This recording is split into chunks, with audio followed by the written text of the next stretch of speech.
and people start healing one after the other, and your premises as a sangoma starts to have less and less less and less customers. But because you're a sangoma and you were the one in a position to heal everybody that everybody trusted, and your medicine failed, you then, in a great deal of pride, make a decision to reject medication that could cure even you. You're now on your way out. You're now also dying from the same disease that's taking out all of your village men. And the doctor is out here offering you a cocktail of antibiotics, and you are like, no, I am going to cure myself my own way. I'm going to do it my way. And so you literally abandon yourself to pass away when you are being given the only solution that's cured people from your fake medicine first and foremost. But more than anything, it's also able to cure even you.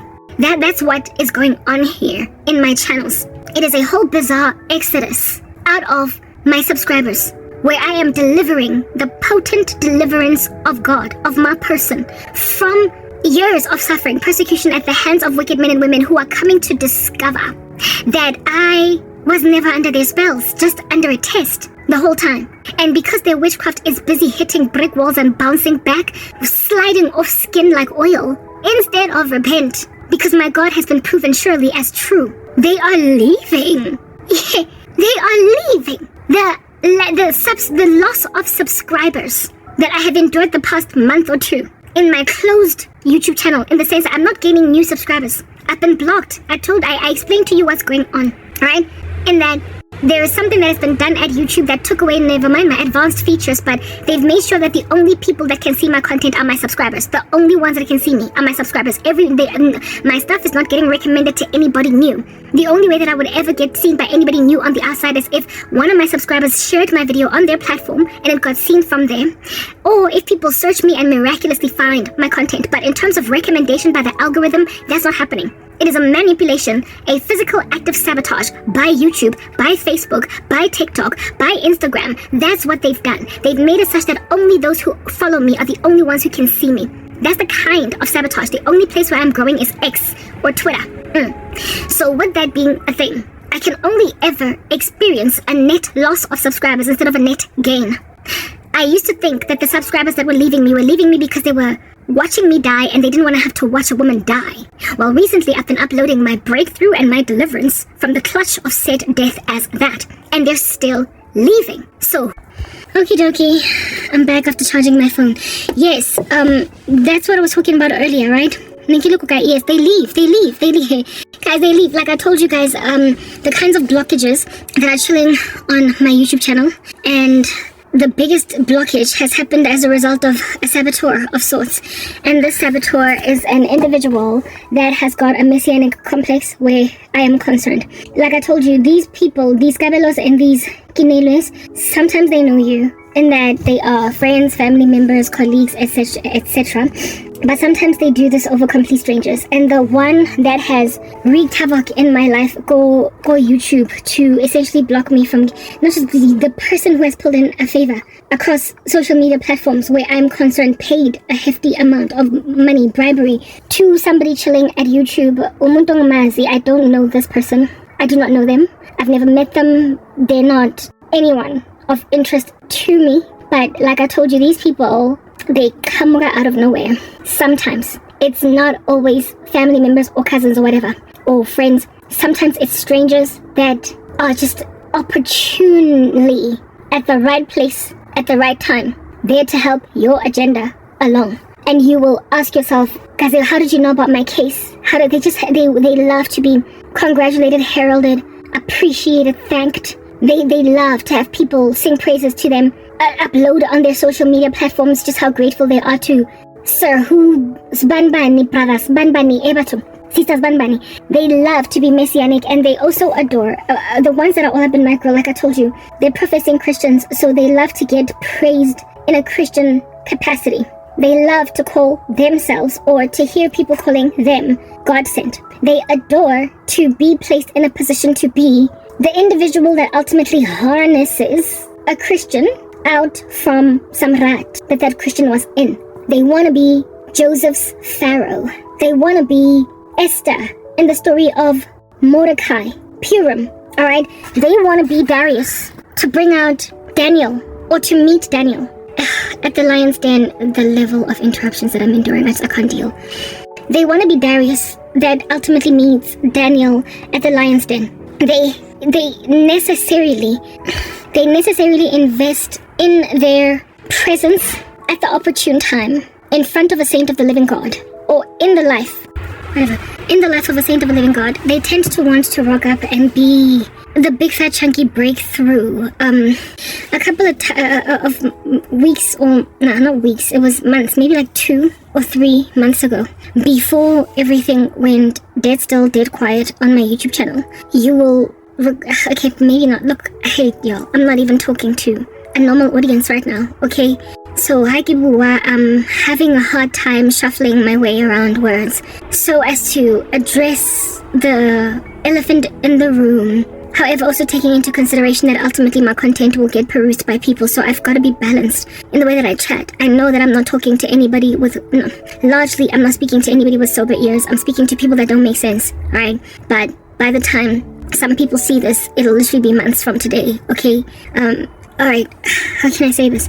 There was a time when I was doing shorts on YouTube, and in these shorts I spoke about people bagovang steering, right? That is the tantamount of basically hitching a ride from the back of a car, like in the canopy, not the canopy, but in the trunk or the boot, baby man. You know that open space in a van that has an open canopy at the back? Yeah, whatever.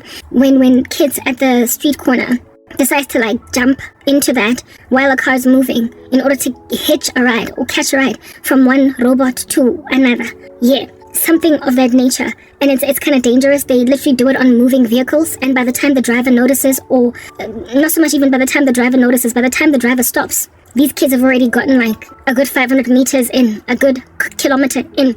So they have hitched a ride on a truck or a van that was already mobile. And they are trying to get to their destination through somebody else's hard labor, so somebody else's petrol, somebody else, yeah, etc. Yeah, I spoke about how it is that close to breakthrough, a lot of times the wicked, especially those that have participated in the mutiny against your life, will try to govastering. They will climb on your car while you are driving and get to the final destination that you're going to, having, however, only hopped on at the bag 5 seconds before you got to the end of that place.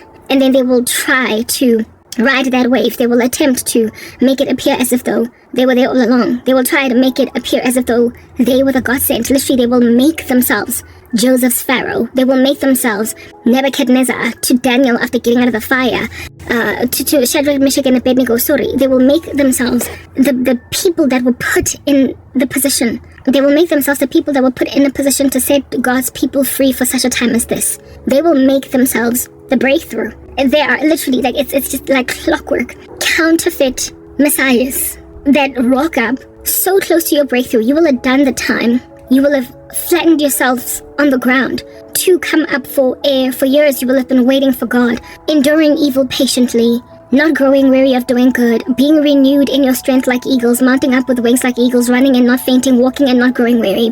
You will have done all that for years, and these people will rock up, make an observation of your suffering.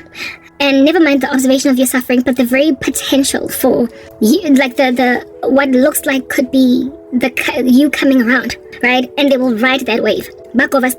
These people are like that. They ride waves. They are good at spotting opportunities that way. They are able to headhunt a scenario, a circumstance, and recognize it as an opportunity to be a hero. Remember, it's a congenital defect. It's a birth defect. It's something that they have going down in their veins from the time that they were like children. They've always just loved to be the boss of the scheme. They love to be the kid giving the other kid in school bread while nobody else is helping them along. They love to be seen, and even when they give, unlike what it's written in God's word, where it is written that when you give with your left hand, make sure your right hand doesn't see, something of that nature.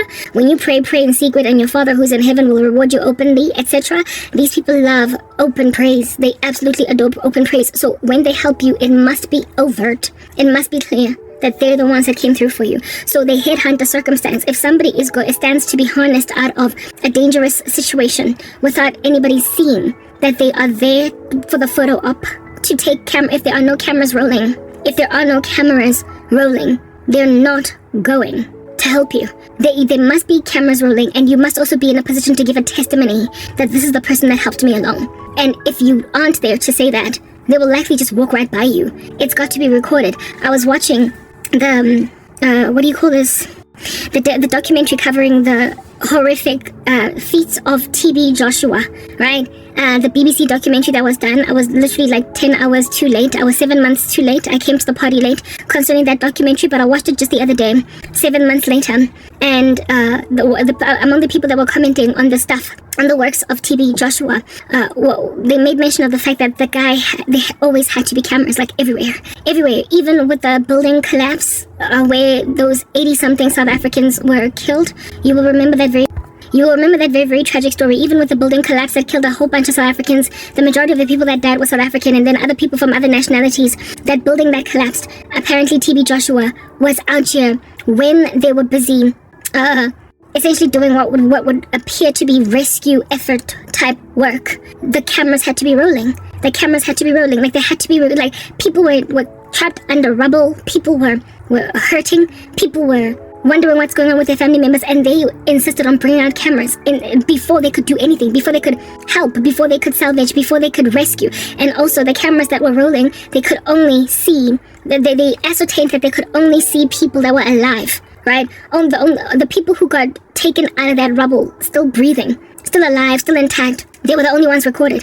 And then TB Joshua waited until night to essentially deal with the dead bodies, the people who had been disembodied, the people who had perished in that incident. The cameras could not roll then. So it just reminds me, these people are like that. They're like TB Joshua in the sense that the cameras must roll. Everybody must be seeing the rescue efforts, but where it is that stuff falls apart, and where it is that their hand is found wanting, what they're doing, having it born bad fruit, that cannot be seen. So the opportune moment of their cameras rolling must always be such that it benefits them.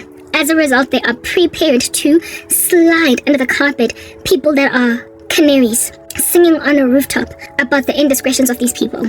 Those who are voicing or sirening the alarm of reason against what they're doing, they try to silence them, and they try to shut down cameras. Those that show the cadavers, the dead bodies, those that show the victims in the trail of these people, they're the ones that have got to be shut up, and I just so happen to be among them. If you are unprepared to sing their praises, and if also you've got a spiritual gifting that sees what they're doing, bazokvalela ngaphandle, and they will wait for night time to collect you as a dead body. So what they've done around my particular life is freeze me so that I will die in private, so that nobody will see me. They have closed me in on all sides. They have silenced my ministry. They have made sure that I can go nowhere in my social media, so that by the time I perish, I pass away, nobody will have been watching me. So I've got like zero views, and at the time or the date of my death, it'll be quiet around me, so that they can nicely carry out my cadaver in the pitch of night. That's how it is that these people have been operating.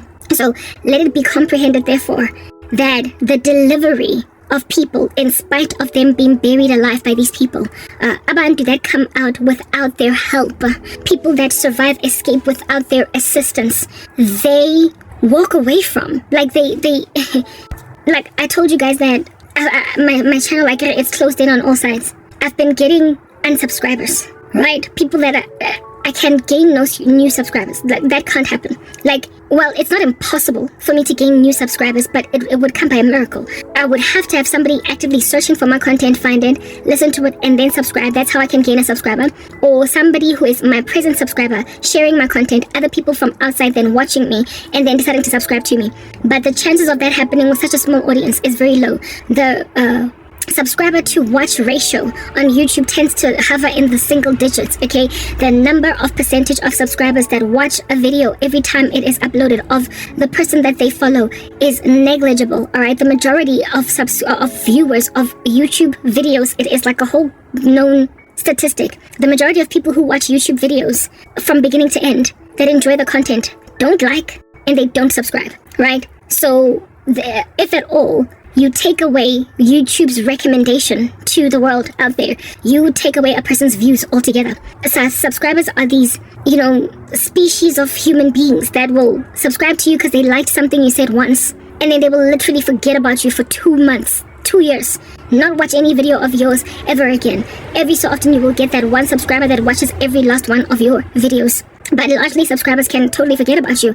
I have a dude that actually contacted me that asked me, where am I? I seem to have disappeared. I told you my content is only getting recommended to subscribers. And I told this guy that chances are you are not subscribed to me. You're one of those people that watch my videos from beginning to end, but you don't like and you don't subscribe. You just enjoy the content. So it's not being recommended to you because you're not a subscriber. So I had to go and tell him to subscribe if he wants to have my content recommended to me. And then he went back and actually did just that. So with me being shut out from subscribers, this was strategic. YouTube knew that that's how human psychology operates around content. They knew that if at all they can make sure that I am closed in on all sides with nothing but my subscribers, chances of any of my videos getting viewed are slim to none, because subscribers are, and they're disloyal that way. They are not loyal, like in the worst way. They are not going to insist on watching your videos from start to end. What helps or proliferates a person's agenda along literally are outsiders out there that like watch your videos from start to end whether or not they like them.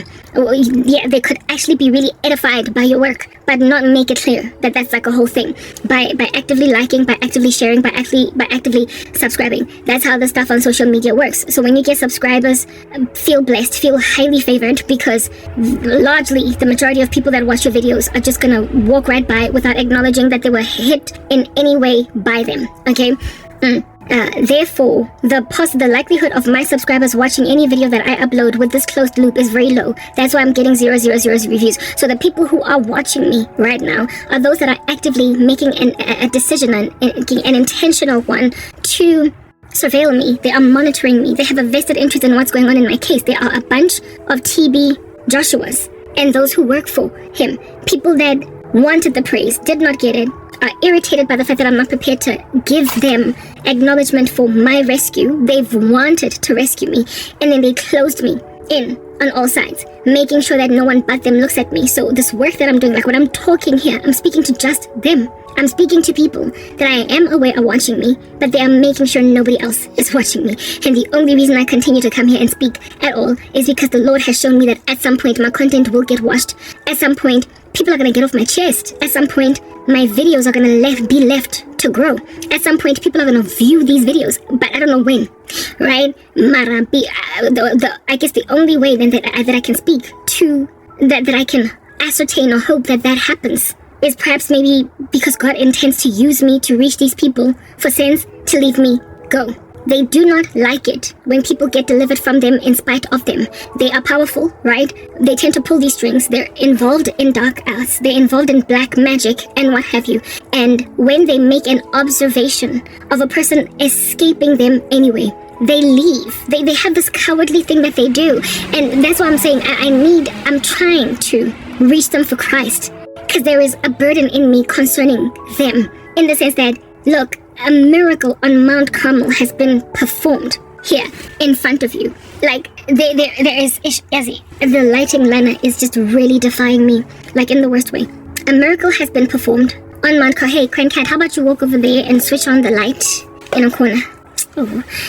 A miracle has been performed on Mount Carmel at this present juncture.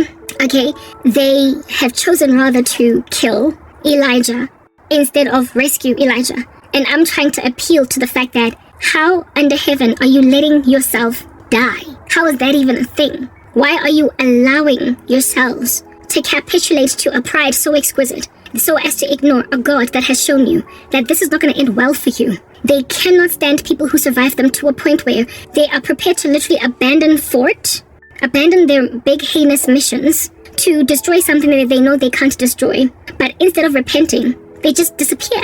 They know that these people are professing Christians, right? They were interested in me in the first place at all because they're always in church on Sundays. They are running Bible studies, etc. They've got a reputation for being alive even though they're dead. All right. So, long story short, they have interest in spiritual activity, but they're not truly interested in God Almighty, and they can tell they're in danger, but they're carrying on with the silly behavior. Guys, like I said, I thought at some point that the people that were unsubscribing from me in this closed loop that can only ever result in a net loss of subscribers, I thought that I was losing subscribers because I was dying in front of people. And Nobody wants to watch a person die, so they left because it was just too painful to watch. However, recently, I've been uploading very uplifting content, and my intention has been to snatch, even if it is possible, these guys from the flames. I've been literally gunning for my enemies because they're lost and they're going to hell. And they have participated in the mutiny against the body of Christ. They're in a great deal of danger. And they're the only ones that I am frankly able to talk to right now because they have made sure that I'm closed in on all sides. I am not afraid that I'm going to be blocked forever because God is the one that is in control at the end of the day as to what happens. But if the Lord sets me free in spite of their obedience to Him and them move out the way, they're going to be moved out the way by death. So this here is an urgent message of repentance to them. To tell them, repent or you will perish, because you can't sit on prophecy and on me and people like me without God moving you out the way. You save your souls and you save your lives and you get to keep them when you respect that God has shown you that He is God. When God has displayed to you that nobody can curse those whom God has blessed. When the Lord has proven to you that He is King. You do best not so much to defy Him to the nth of yourself or even walking away, but to join us. Like, if you can't beat them, join them. That's the thing that I'm trying to say over here. I am trying to speak to the tanamount of Bisola. You know Bisola, one of the women that used to work for TB Joshua. She turned around and repented even though she was a mutineer against all of TB Joshua's victims. Like, you can't keep on wreaking all this havoc on the ground against people who, like Bisola was used actually in recruiting many of the victims of TB Joshua into that space, knowing that they're going to get hurt. Her and that other guy, Adama, I forgot his name, right? The two of them were like pimps out there recruiting prostitutes for TB Joshua. And both of them repented because they made an observation that it yields no fruit to stand with a mere mortal who claims to be God versus those that have been delivered from Him. When the boulders came tumbling down the mountaintop from on top of TB Joshua's general thing that he was, people who were like his victims and also his skivvies saw that it does not do anything for me to hold on to this man.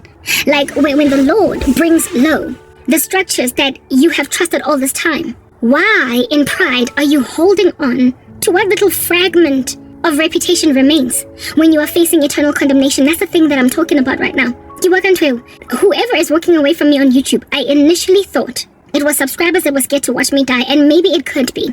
But I have started uploading uplifting content that is displaying my breakthrough. And I am losing subscribers still.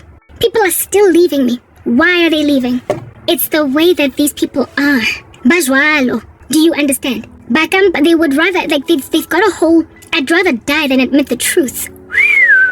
I'd rather die than vindicate Karabo. It's not about me. This is not about Karabo. I am not the person here that stands to gain pride and glory and exaltation. It is about the fact that your souls are in chains. You are lost. You are going to hell when you die. And I have been a messenger of God to try and eradicate people from doing that. I am doing everything in my power to snatch, if it is possible, some even from the flames of hell. That's been the only job I've been doing this entire time. So to respond to your conviction of sin by giving your life to Christ is not a favor to me. It's not. It's not a favor to Karabo.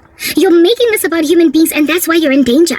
You're making this about people. Like you're at loggerheads with mere mortals, while you are completely separated from a holy God that can crush you under His foot, condemn you eternally. And for the sake of not vindicating His saint, you are staying in the dark when the Lord has displayed through that Christian that you are not safe. The Lord has made it evident through Garabo and whomever might be His disciples on the left and on the right of you that you aren't safe in this condition, and you hold on to it. What is it going to take for a person to discover that literally I am perishing and I'm going to hell, all in the name of pride, rather than let Karabo win?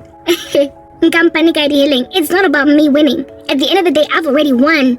I won the day I gave my life to Christ. 13 years ago when I got born again, I won.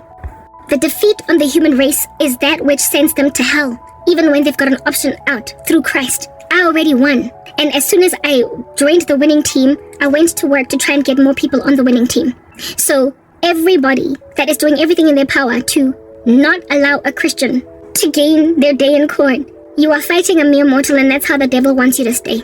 The devil wants you to keep on pridefully refusing to let Karabo win, when Karabo's already won. Satan is succeeding to send you to hell through an uninformed and misplaced pride in fighting a mere mortal, instead of wrestling with her God, that he might bless you at the end of that fight, like Israel, like Jacob. The war you are in here is with Jesus Christ. It is with God, your creator.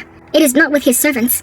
No matter what we look like, no matter how we might come across, how we might register to your members, at the end of the day, you are fighting mere mortals, creations, while you are at comprehensive odds with their creator.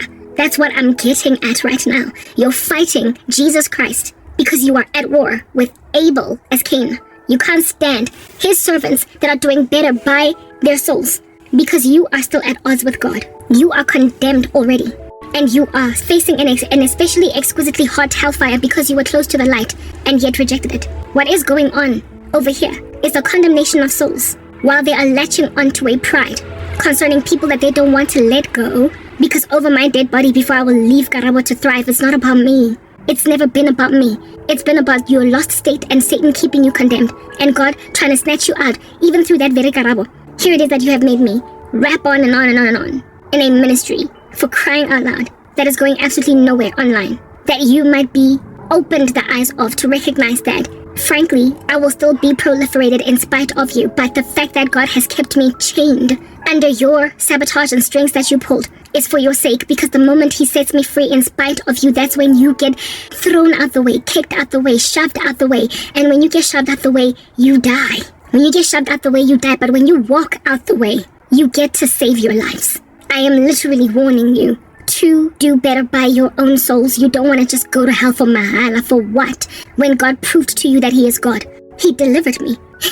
The dreams that I keep on getting, it's like, Batum, is this a return to the drawing board? Are these people seriously that super naive? Are these people seriously that super naive? Or are they thoroughly imaginative that somehow they can just keep fixing what isn't broken?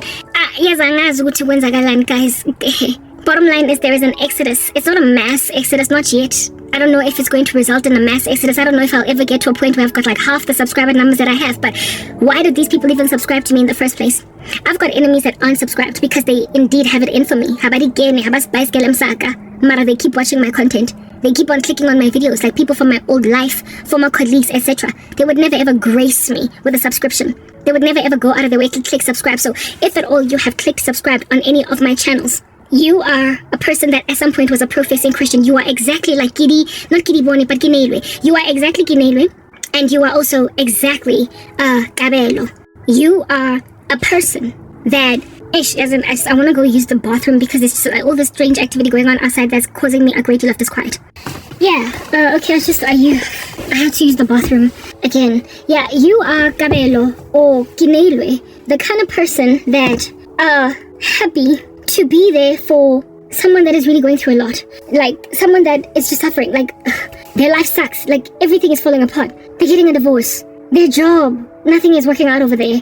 Their children are unruly in school, or one of them is coming down with cancer. Okay, you don't really come down with cancer, but like, you get my point. There's just so much calamity going on in this person's life, and you're always just there to give them hand-me-downs. You're always there to bless them with groceries and essentially make like a little Santa Claus all up in their grill every single time, rocking up, giving people presents that frankly only just, send a letter to like the North Pole or whatever, given that the heart is indeed that cold that dwells inside these people. You don't want people independent. You don't want people okay. You don't want people thriving. You don't want marriages succeeding to a point where you will literally sow discord between husband and wife just so you can be the friend pampering your girl when she's going through a lot with her man.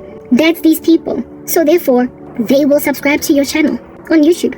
They will follow you on TikTok. They will follow you on Instagram. They will follow you on Facebook. They will add to your numbers. Indeed, they will do just that because they love to act like members of support. The guy from America, for instance, is a Gabelo in the worst way. He's got a messianic complex in the worst way. He's got a hero complex in the worst way, right? He was at some point in the very beginning of me returning back to YouTube. I mean, I've been on YouTube for 10 years, but I had taken a break and been underground for a minute. This dude was the only person watching my videos. He was liking them. He was the only, like, there was always one like with every video that I uploaded. He went out of his way to even press that notification bell to make sure that he knew what new video I was uploading, that he might watch it all from beginning to end and like it. And so therefore give me commentary as to what in the world under heaven he listened to over there on Facebook. He, of course, followed me. Not followed me, but at the time it was a normal Facebook, the one where you get friends instead of followers. It wasn't a page, it was an account. He did indeed just that, friended me, and then liked everything I would upload on Facebook. Like every comment, every post, every status update, the dude was liking it. But he was the only one. How was he the only one? In the very beginning, before he started to manifest effects of a negative nature against me, I was getting followers, I was getting new friend requests, I was getting likes on YouTube. In the beginning, I was being watched by more than just him, but then it suddenly went dead quiet and frozen on me. In other words, this dude started investing in sorcery, witchcraft, to make sure that there is no traffic coming to my YouTube channel. He bewitched how many friends I make, if at all, on Facebook, all that jazz. He wanted to be the only one. Kinelo is like that. Kabelo's like that. Wanting to be literally the only person looking at you. I've already lamented against this. They are what would be the tantamount of a Hegelian dialectic, so I really don't want to get into length in describing the marvelous feats of sabotage that Kinelo and Kabelo walk in concerning their victims. First, they start out manipulating things in a person's life in a physical capacity, but the moment they learn witchcraft, they then become saboteurs in this light. They are megalomaniacal in the worst way. So do not be fooled by their subscription to you, their following of you, being the only person to support you, because when you look around, honey, they're the only ones there for you. Only ones there for you. They will literally ward off the rest of your crew of girlfriends so they can be the only one there to hug you when you and your husband are always scratching each other's eyeballs out. They will want to be the only one there to comfort you when your boss is giving you grief at work, and all of your friends will strangely be aloof, disconnected, disinterested in your struggle, in your plight. Everybody else will be made to be less serious about your very serious situation. The condition of your loss will be inappropriately responded to by everybody. So essentially, they're into hard knock sowing of discord between brothers. They will break you up with all of your other friends. They will ascertain that your colleagues don't relate with you so much concerning your issues with your boss. They will make sure that your husband acts awry. Witchcraft, unfortunately, is the dizzying, mesmerizing work of global citizens that don't know Jesus. If you are not born again, you very potentially can be taken by the tsunami of witchcraft. You can be influenced by it. So if this person bewitches you, your ecosystem will be affected to treat you the way that the witchcraft will have you be treated. And the only people able to successfully resist the sorcery are Christians. And according to the scriptures, we are few in number. We are rare. The road is narrow that leads to life, that few there be that find it. So if you need nothing but your Christian colleagues and nothing, if you only have, your Christian colleagues, which aren't many, or your Christian next door neighbors, which aren't many, or your Christian family members, which aren't many, if those are the only people that will appropriately respond to you, essentially in a world that is dry, deserty concerning Christians, and in a apostate world where people are falling away from the faith, giving heed to seducing spirits and doctrines of demons, you are on that day left all by your lonesome in a cold Antarctic environment when nobody is comforting you because everybody is capitulating to the spells being cast on you by Kinelo and Kabelo. That is what is going on over here. Kinelo and Kabelo will manipulate your life conditions to make them Antarctic, icy cold, with nobody rocking up for you except for them. They've got a God complex. They want to be the only ones. So basically you are in a pretty bad knot when Kinelo and Kabelo have set their sights on you. If they become possessive of you, you're kind of in trouble unless you're Christian. That's why people need to turn over their lives to Christ so that they won't be subject to the misery of being under the clutch or the control of the tethering power of Kinelo and Kabelo. And from what the Lord has shown me, there's literally so many of them. There are so many of them. Literally millions. Okay, they are everywhere. They are in our offices. They are our next door neighbors, their family members.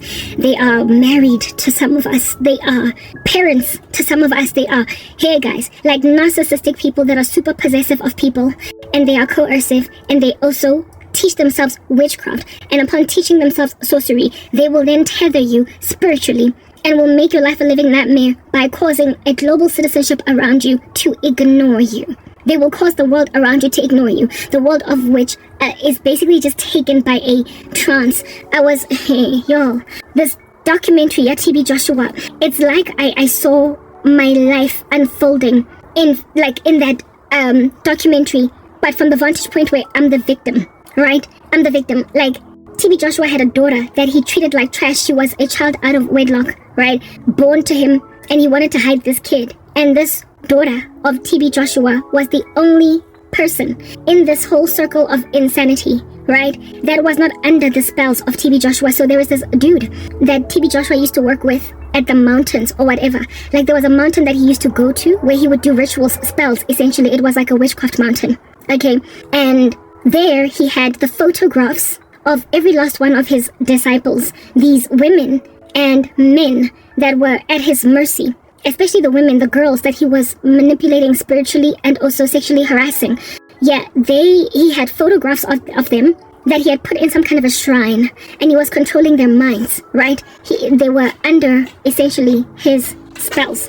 These kids that TB Joshua, they were kids, because some of them were like teenagers, all right?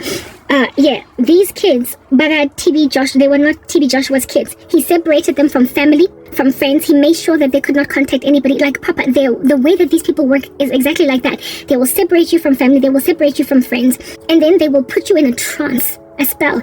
According to this man at the mountain that used to work with TB Joshua with these rituals that in and of himself, I believe, repented. Okay, so basically the expose happened as to how these occult practitioners literally clutch in a very mesmeric capacity a horde of individuals to ignore what is basic reason and basic soundness of thought. Okay, this man spoke about how it is that TB Joshua would bewitch all of these girls, but the photographs of his own wife, basically his own family members, were not under spells. They were not under his spells. So all these kids, all these women that were in TB Joshua's house, or like little scone mansion, whatever you want to call it. One of them is actually a chick that went to my high school, okay? They were mesmerized. They were in some kind of a trance. They could not see what is right. One of the girls interviewing them spoke about how it is that he grabs a person that's generally a good girl and turns them into a monster. Spoke about how TB Joshua turned her into a monster. How did TB Joshua turn her into a monster? He made her blasé, nonchalant, and apathetic towards the right thing to do. Like, one of the girls got raped by TB Joshua, right? And she was a virgin, and she confessed this activity to one of the other girls that was also a victim of his, sexually. And the girl sang like a canary. She literally reported it to TB Joshua on somebody singing like a canary that you're raping her, but like you're also his victim in that regard. Like, people get put in a trance to be that way. It is spiritual. It is messing with people's minds to ascertain that they cannot appropriately respond to certain stimuli coming in. Spiritual manipulation. And those that can fall under the spiritual manipulation are not born again. It's people that don't have the Spirit of God, able to therefore essentially dodge the fiery darts of the enemy. Mind control spirits that rock up and take over the way that people think, and then walk in a tribal mentality, like a group think, where it is that which is obviously right, if at all you were in your right state of mind and sober and not under spells, you would see it for what it is. But strangely, they can't see it for what it is. The kids that were held hostage by TB Joshua for 14 years, literally giving away 14 years of your life to a point where you start out there as a teenage girl and you leave there in your 30s. I mean, that is insane. Do you understand what I'm saying? To give your life over to a cult member, to a cult owner, to a cult leader for 13 years. That is the stuff of witchcraft. These people were manipulated spiritually to leave their families behind and not contact them. They were closed off from the whole world, and they allowed themselves to commit abominations and essentially be whistleblowers for TB Joshua against anybody that would speak out against TB Joshua. That level of spiritual manipulation, it is a psychosis. Do you understand what I'm saying? So TB Joshua's daughter, this girl that was not under his spells, because he did not care to bewitch her. He did not bewitch his own family. One day she boldly stood up against him, and they beat her up in front of all of these people, and these people just stood there, watched it, and did nothing, and did not imagine there was something wrong with it.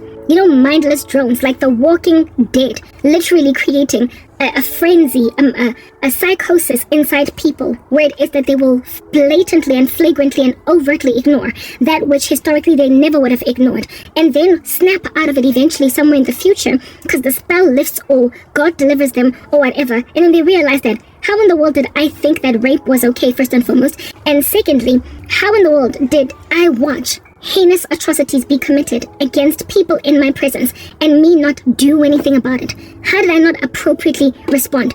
That's what these people do to the ecosystem of their victim. They will literally cause the world to ignore when something horrible and heinous is happening.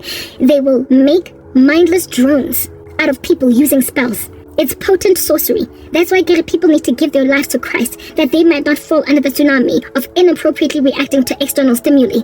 Like, if a child is being beaten, appropriately respond. If a woman is being raped, appropriately respond. If a man is being incarcerated against his will without trial, appropriately respond. Like, be a member of society that is responsible, a civil servant that is going to appropriately react to the treatment or lack thereof, the misbehavior against your fellow man.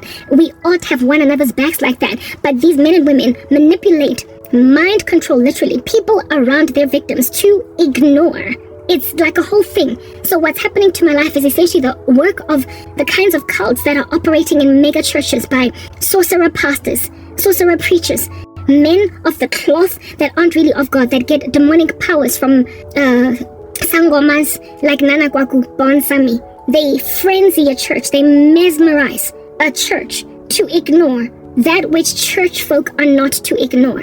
True religion is to take care of widows and of orphans. It's to have the backs of people. It's to love one another. It's not miracles and signs and wonders. It is love. That's true religion. And when you are ignoring the work of love in your ecosystem in favor of worshipping a mere mortal who is obviously lack in his character, do you understand what I'm saying? On that day, you must snap out of whatever you're into, realizing, therefore, that you are not bearing fruit, and also recognizing that you're not bearing fruit. See that this is not true religion. You can't, therefore, be truly born again. You're under a spell.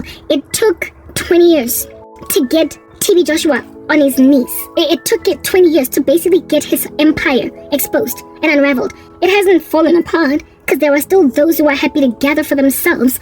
It has not fallen apart entirely. There are still those who are happy to gather for themselves a great number of teachers to teach them what the itching ears want to hear, because after TB Joshua passed away, his wife is continuing the legacy, and the church is still teeming at the folds. It's still brimming. Do you understand what I'm saying? With parishioners, people are still going there.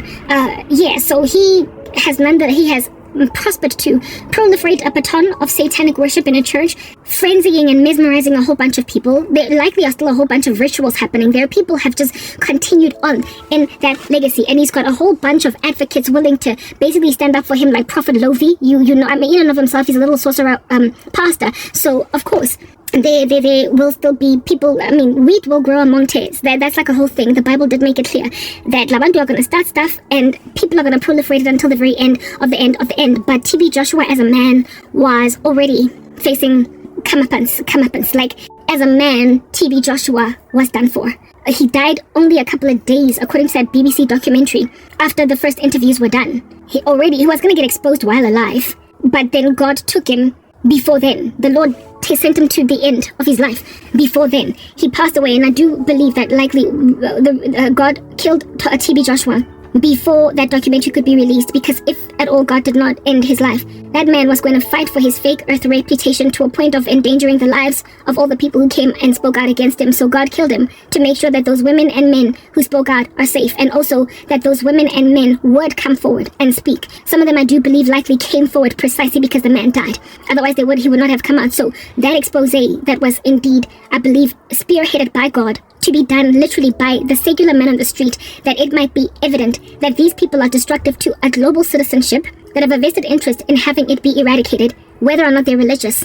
They are destructive to the earth at large, whether or not this here is a spiritual matter or a religious matter. It is not religious. It is an issue about the destruction of the earth by individuals that make the earth insufferable for other people.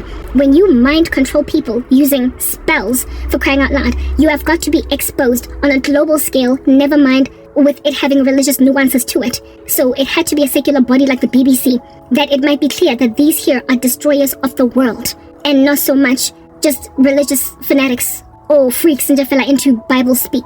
It had to be clear that this is unacceptable even to the Lady Jane and the Lame Joe looking outside in. Anyway, which mind you was also the reasoning that Prophet Lovi tried to give for why it is that we as the body of Christ must not listen to that. He tried to say that secular folk covered that documentary.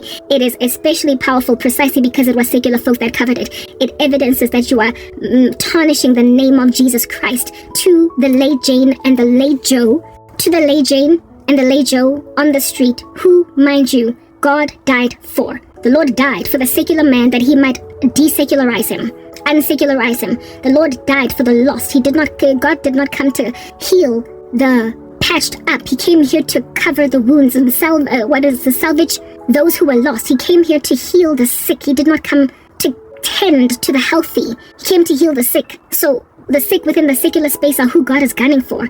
So it's ideal that documentary was done by the lost, because God is trying to reach them. And if at all, men and women are out here devastating the prospect of turning to Jesus Christ, if they are busy devastating it to the secular realm, how in the world do we ever reach them? Like, people don't get born again. They don't get saved. They don't get interested in God, already interested in God. They get interested in God from a vantage point where they don't care about God. We are gunning for the secular world.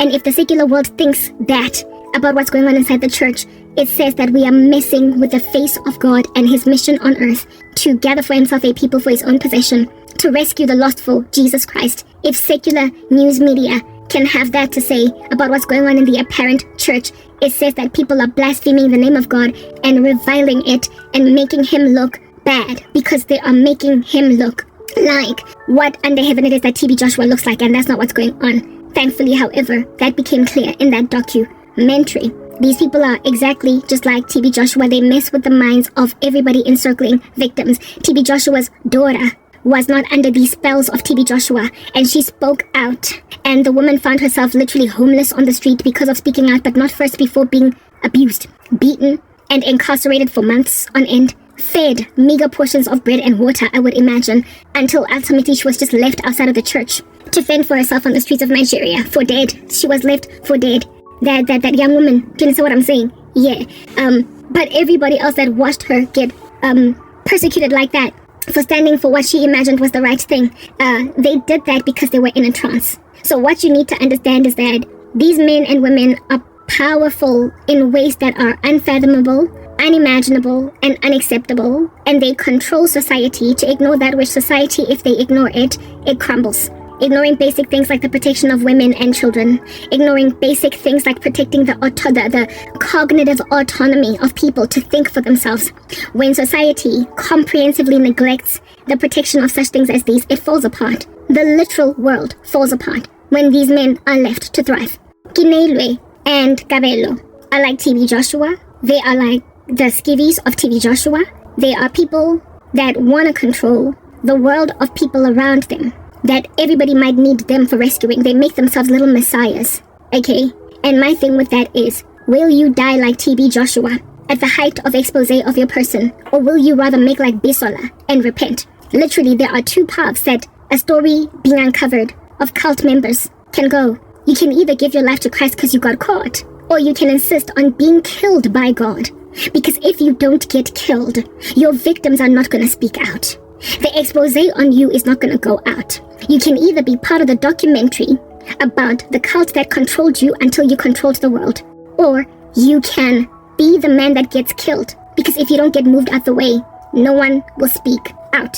I am trying to warn you to not be TB Joshua, but rather be like Besola, to rather be like Agama or Agomana, I forgot what his name is, to rather be like all those duped and deceived young women that not only allowed themselves to endure sexual harassment for years, but protected him. And so sexually harassing everybody else that came. They were victims. But as much as they were victims, they were also perpetrators. Because whenever one girl spoke out against it, they sang like canaries and reported it. They were under trances. They were under spells. That's what I'm getting at. And you all need deliverance from this thing that has captured you and held you hostage.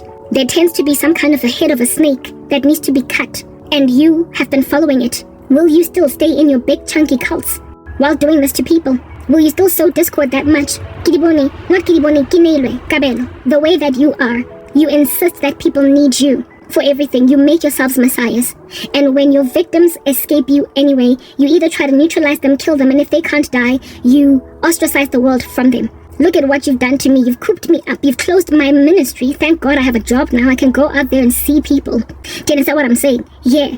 But like, if at all this job did not come through, I would have essentially low-key just kind of died, miserated, by being closed in on all sides by TB Joshua, who hates that I am out here trying to do a documentary exposing the filth in his organization. Will you, upon it being evidenced that there is a God that delivers from TB Joshua, will you stay on the run, flee, Njefela, merely disappear? Through the cracks, will you disappear? Or will you do a better thing and repent? Those who have already unsubscribed from me, I don't know if they will come back, but certainly what is true is that my content is no longer being recommended to them.